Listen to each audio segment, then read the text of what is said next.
నమస్కారం friends, welcome to Trimai TV.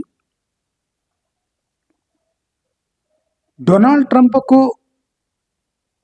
ఎప్పుడు దురద పడుతుందో, ఎప్పుడు దయ వస్తుందో ఎవరికి తెలియదు. ఆయన ఏమో భావిస్తున్నాడంటే ప్రపంచం ఆయన దురదపై, ఆయన దయపై ఆధారపడి ఉంది అని ఆయన భావన.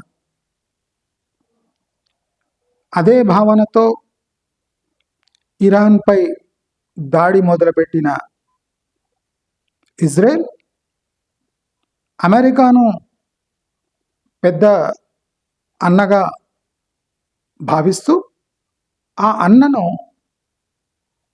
ఎలా ఇరకాటంలో పెట్టాలో అలా పెట్టింది. ఇజ్రాయెల్ పన్నిన వ్యూహంలో అమెరికా ఒక భాగమైంది. అనుకోకుండా, అనుకుంటూ, ఇష్టం లేక, గర్వంతో ఈ ఇరాన్ వార్లో అమెరికా ఎంటర్ అయింది. అమెరికాకు ఇది మన అభిమన్యు ఎంటర్ అయిన చక్రవ్యూహంలా ఇప్పుడు అనిపిస్తుంది. అంటే ఇరాన్ వార్లో అభిమన్యు ఎవడంటే అది డొనాల్డ్ ట్రంప్. ఇది రచించిన వ్యక్తి. ఈ చక్రవ్యూహం ఉంటుంది అని తెలిసి చాకచక్యంగా ఉన్న వ్యక్తి ఇజ్రాయెల్, కంట్రీ ఇజ్రాయెల్. చక్రవ్యూహం బయటి నుంచే ఛేదించే పనిలో ఇజ్రాయెల్ ఉంటే, అమెరికా అభిమన్యుల తొడగట్టుకుంటూ ఆ చక్రవ్యూహంలో వెళ్ళి ఇప్పుడు అభాస్పాలు అవుతుంది. మహాభారత యుద్ధంలో వందల వేల ఏళ్ల క్రితమే మనకు ఇలాంటి గుణపాఠాలు ఎన్నో ఉన్నాయి. ఒక మనిషి యొక్క సైకలాజికల్ మేకప్ని యూజ్ చేసుకొని ఇజ్రాయెల్ డొనాల్డ్ ట్రంప్ని పూర్తిగా నాకేస్తుంది. ఒక చిన్న వ్యూహంతో అమెరికాను ఇరికిచ్చి, ఒక పెద్ద వ్యూహంతో అమెరికాను బాధ్యులను చేసి ఇజ్రాయెల్ తప్పించుకుంది. ఇప్పుడు ఏ దేశం మధ్యలో వార్ జరుగుతుంది అంటే అమెరికా ఇరాన్ మధ్యలో వార్ జరుగుతుంది అనే స్టేజ్కు ఇజ్రాయెల్ తీసుకొని వచ్చింది. ఫస్ట్ ఎవరు స్టార్ట్ చేశారు వారు? ఇజ్రాయెల్. ఇజ్రాయెల్ ఇరాన్ వార్ కాస్త ఇప్పుడు అమెరికా ఇరాన్ వార్గా మారిపోయింది. దీనికి కారణం ఏమి? దీనికి కారణం ఒక వ్యక్తి యొక్క వ్యక్తిత్వం. మనం వ్యక్తిత్వ వికాసం అనే కోట్లు వేసుకొని సమ్మర్ టైంలో కూడా టైల్ కట్టుకొని పెద్ద పెద్ద లెక్చర్స్ ఇస్తుంటారు కదా దీని మీద, స్టేజ్ మీద. అలాంటి వ్యక్తి డొనాల్డ్ ట్రంప్. సమయానుసారంగా వ్యవహరించలేదు. తనకు తెలియని విద్య 10 మందికి పంచిపెట్టాలనుకున్నాడు. వెనిజువేలా రాష్ట్రపతిని ఎలా లేపేశాడో అదే విధంగా లేపేద్దామని ఇరాన్ దాడిని మొదలుపెట్టాడు. ఇరాన్కి వెనిజువేలాకి నక్కకు నాగలోకానికి ఉన్న డిఫరెన్స్ ఉందని ఈయన పసిగట్టలేకపోయాడు. ఇజ్రాయెల్ యొక్క ఇంటెలిజెన్స్ ఇన్పుట్ చూసి డొనాల్డ్ ట్రంప్ టెంప్ట్ అయిపోయాడు. డొనాల్డ్ ట్రంప్ పరిస్థితి ఎలా తయారైందంటే తానే వార్లో ఎంటర్ అవుతాడు, తానే ఆ వార్ని ముగించినట్టు చెప్తాడు. ఆ ముగించిన సమాచారం ఇచ్చినందుకు ఆయనకు నోబెల్ ప్రైజ్ ఇవ్వాలి. నా ప్రకారం ఫ్యూచర్లో ఎవరిపై ఎలాంటి దాడి జరగకూడదు అంటే దయచేసి అందరూ లీడర్లు కలిసి చందాలు వేసుకొని దయచేసి డొనాల్డ్ ట్రంప్కు పీస్ ప్రైజ్ ఇప్పియండి. దయచేసి చందాలు వేసుకొనైనా పర్వాలేదు. డబ్బులు ఇచ్చేనా పర్వాలేదు, నొబెల్ కమిటీని కొనేయండి, కొనేసి ఈ సన్నాసికి ఒక పీస్ ప్రైజ్ ఇప్పియండి, అది చూసుకొని ఇంట్లో పెట్టుకొని ఇంకా కదలకుండా రిటైర్ అయిపోతాడు. అంతేగాని ఆయనకు పీస్ ప్రైజ్ ఇవ్వకుండా మీరు ఇజ్రాయెల్తో జత కడితే ఆయన ఇంకో 10 దేశాలపై దాడి చేస్తాడు. ఇప్పుడు మనము ఈ ఈ ఇజ్రాయెల్, ఇరాన్, అమెరికా యుద్ధంలో ఈ బలైపోతున్న గల్ఫ్ కంట్రీస్ వీళ్ళ పరిస్థితి చూస్తే ఇంకా ఘోరంగా తయారైంది. డొనాల్డ్ ట్రంప్ తాను ఇప్పుడు ఈ యుద్ధాన్ని అంటే స్టాప్ చేయాలన్నా చేయలేకపోతున్నాడు. ఎందుకంటే ఆయన చేసిన దాడులకు ఇరాన్ ఇంకా ప్రతి దాడులు చేయాల్సింది, అంటే పెండింగ్ ఉన్నది ప్రతి దాడులు, కనుక ఇరాన్ ఆగడానికి ఇష్టపడతలేదు.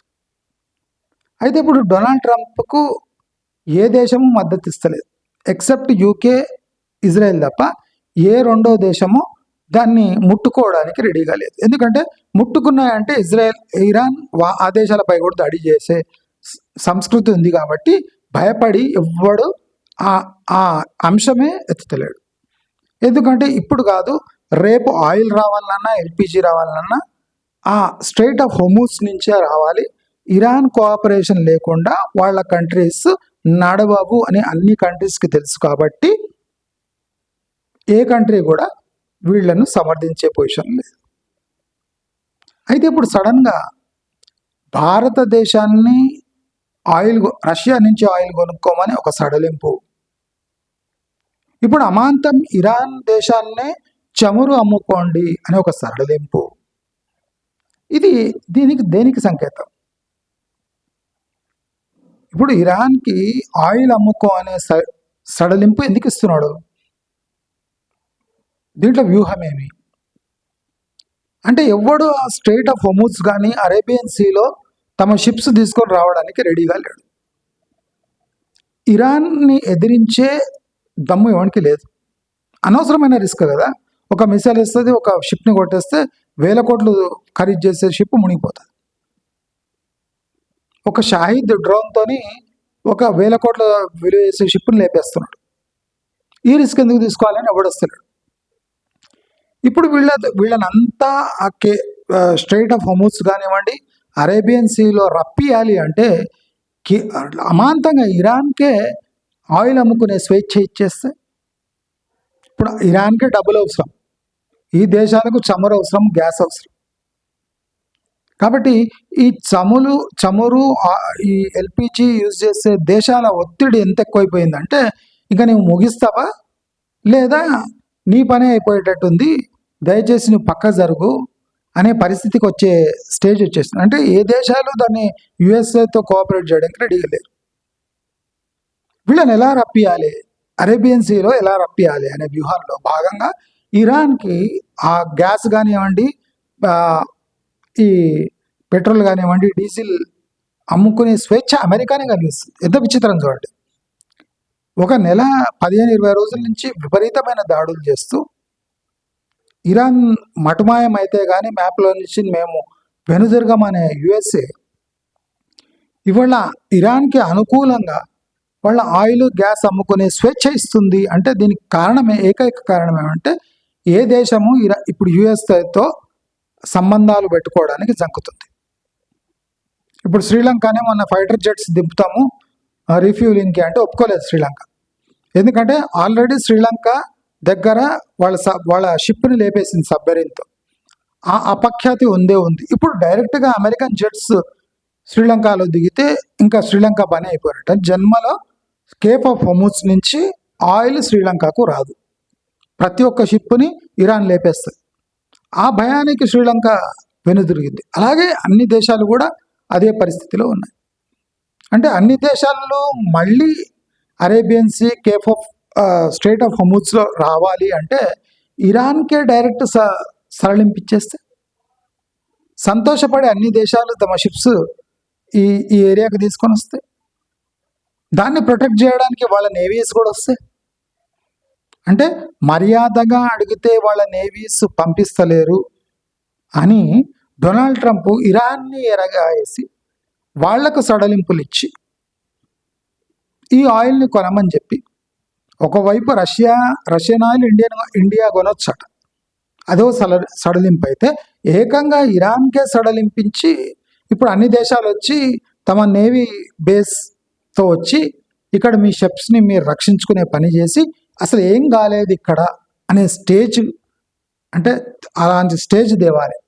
అమెరికా దాడులు చేయలేదు, ఇజ్రాయెల్ దాడి చేయలేదు, అసలు ఏం కాలేదు, అనవసరంగా ప్రపంచమంతా ఉలిక్కి పడుతుంది అనే అంటే మెసేజ్ ఇవ్వడానికి డొనాల్డ్ ట్రంప్ అతి తెలివితోని ఇరాన్కే చమురు అమ్ముకునే స్వేచ్ఛ ఇస్తున్నాడు. అంటే ఇది కుట్రలో భాగం.